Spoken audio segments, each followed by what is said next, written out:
Shadarek here, and I have a video today on Netherprism, which I've talked about a lot in the past, but I still get asked a ton of questions about it, and if I do ever play it, I'm getting asked even more questions about it. So, let me kind of get into the reasoning behind where I would run it, rarely, and why I still just do not recommend it as a generic trinket choice. So I still stand by, if you're just like gonna run it, go do pug keys, or even just like uh, regular title range keys, I don't think it's a good trinket. Unless there's something your group is trying to do with it, it's not good. Now, the situations where there is things that it can be good is, for example, our pull onto Big Mama here. So we've changed our pulls around specifically me. It's also with Bud having it, but specifically around me having Nether Prism for this first burn on the boss and the amount of damage that you can get out and get out of it. So, what we're pulling into the boss here is the pack on the left of 4 mobs. There's 3 soldiers here, and then the contractors and soldiers from up above. This one's a little weird because we came up and the boss was right here.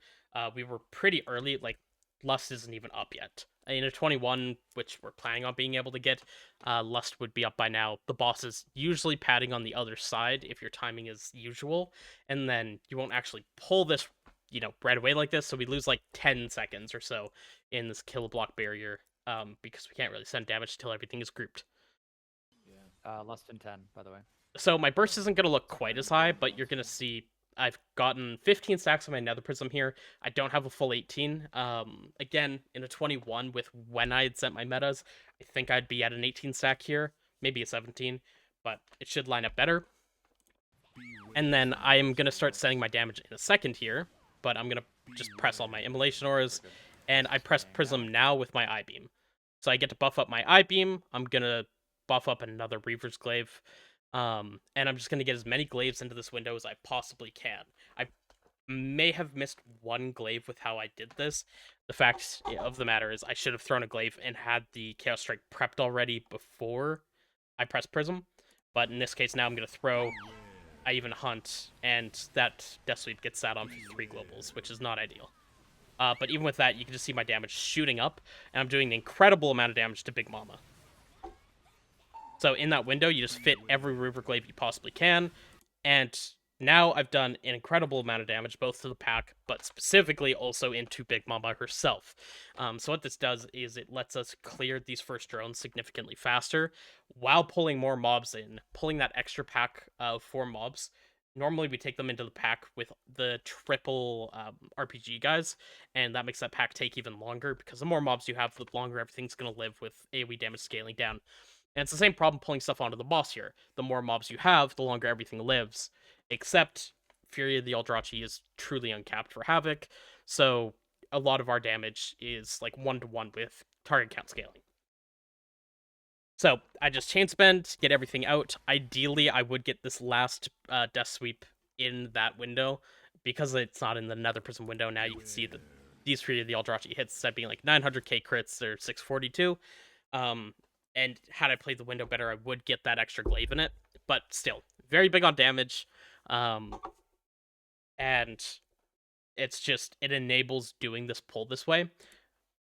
For what that damage looks like, it is rather crazy. So, like, I can come in, we didn't actually finish this key. This was a very scuff key, but we were trying some stuff out, and we were happy at least with what we learned. So, as I mentioned, unfortunately, we pulled Big Mama, like, really early, when we didn't want to pull her. So you can see Big Mama starts getting hit, or taking damage here at 10:07, and we can't even lust and start really sending damage until 10:21, about 14 seconds later. I do send 1 glaive into her just in like preparation while I start sending my immolation ores and everything, because I had so many glaives. But we lose a lot of time here, which kind of made the first phase a bit awkward. But what it enables is this. This first phase up until the boss goes damage immune. Well, not immune, but 80% reduction, which happens about here. You can see just how much damage I am doing to this boss compared to the rest of my group. I'm pulling 60% of our group's damage into the boss, and of that, 56% of my damage is Wounded Quarry. It's just an unbelievable value, and specifically in the window where I'm using Nether Prism, which should be about here. sorry, that's the wrong one. This one here. You can check my burst window where I press the Nether Prism and just see exactly how much I'm doing in this window. And again, incredible amount from Wounded Quarry, 32 million boss DPS in this window, and for regular DPS, I'm breaking 100 million DPS in this window. With that being 29% Fury of the Eldrazi, which then turns into Wounded Quarry, which is another 18%. So just incredible amount of damage abusing that uncapped, and specifically only for this pull. If we don't pull all these mobs in, I don't do this damage, I don't do this boss damage, and it's just better for me to run a different trinket. So in Floodgate specifically, it's like we're using this just to enable this one pull. Let me also pull up World of Warcraft and show a couple other situations where I may be looking to use it, but that's why this is kind of a niche trinket. There's arguments to be made in it for halls, but I've tried it, and our timings don't really work for that either. The other place I'm looking to use it right now is going to be Priory. So again, we tried out Priory, and I make a drastic error and accidentally pressing...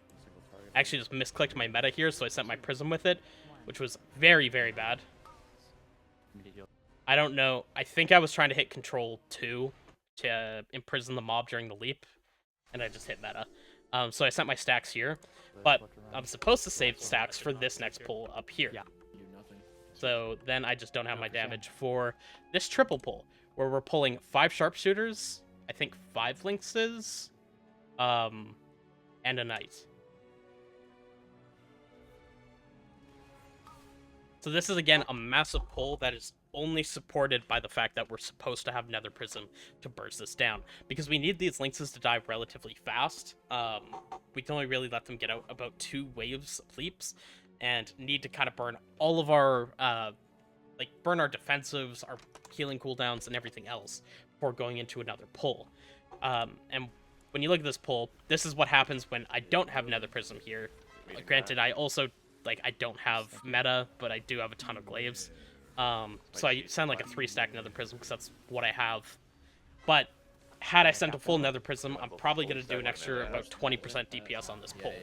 And because I used Nether Prism poorly here, I would do significantly more damage had I been running Stone Idol. Because I'm going to get a Stone Idol press on this no matter what.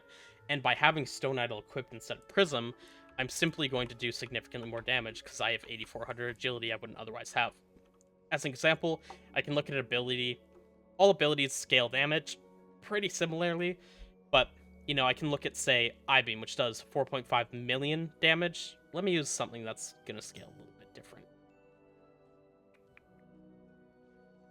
So the initial cast on Immolation Horde is 111k, and when I put the Stone Idol on, that goes up to 118,000.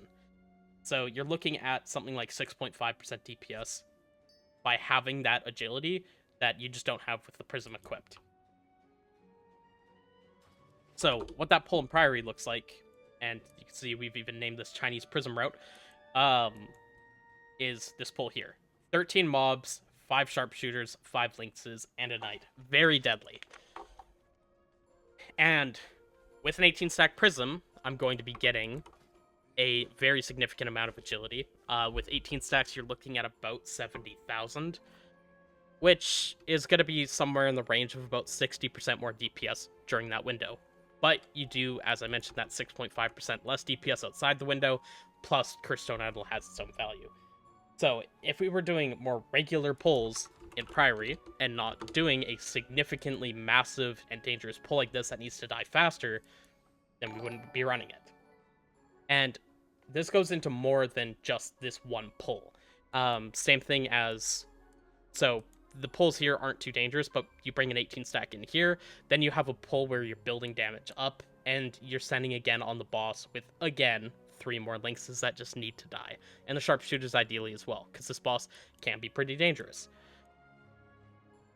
Going into the church, ideally we'd be pulling all 4 of these packs at once, CC out a priest, and same thing, you want a ton of burst damage in the front of Bloodlust, specifically to try to burn the pull down, and same with the pull back here, which we're deciding for our group may not even be possible, but again, you want an 18 stack Nether Prism for this double light spawn, double paladin pull with 2 casters. This is just an incredibly egregiously dangerous pull, and I don't think we can really do this without a Hunter. Hunter's really good for light spawns because they can fade light spawns. We have Shadow Meld on me and Bud can also AMS them, but too many retargets on the same person, they're just gonna die, and even just a single light spawn channeling on someone during the double paladin tools, it's likely that they're gonna die through a defensive. So this would be, again, something where you just need to prism and kill something off like instantly before mechanics really start happening, but likely not viable for our comp. But I still may be running it in here because we have pulls that it is needed, even if it's going to slow the dungeon down. So, in short, I still stand by, I think, as a general use trinket, if you're good about it and you're just sending it on massive pulls, then it's going to be more or less pad. You're going to be slowing down smaller and shorter pulls while speeding up the larger ones and making your overall look a little bit better. If you're using trinket or using Nether Prism poorly as a trinket, and you're ever letting it sit on 18 stacks and just having stacks expire, or you're not properly pooling and doing insane burst in that 20-second window, you're also not even going to get value out of it. It's just going to be a net negative. So my general recommendation is still stick to Stone Idol, or if you don't like Idol, play double passive trinkets, and only play that Nether Prism if you know it's something that you should be running and you're trying to do something specific with your group or support certain pulls. That's everything. Thanks for watching this video. You can always follow me on YouTube if you want to stay up to date with Havoc Demon Hunter, soon to be Devour Demon Hunter as well. And you can follow me for live content at twitch.tv/Shotterek. Thank you for watching. Have a good one.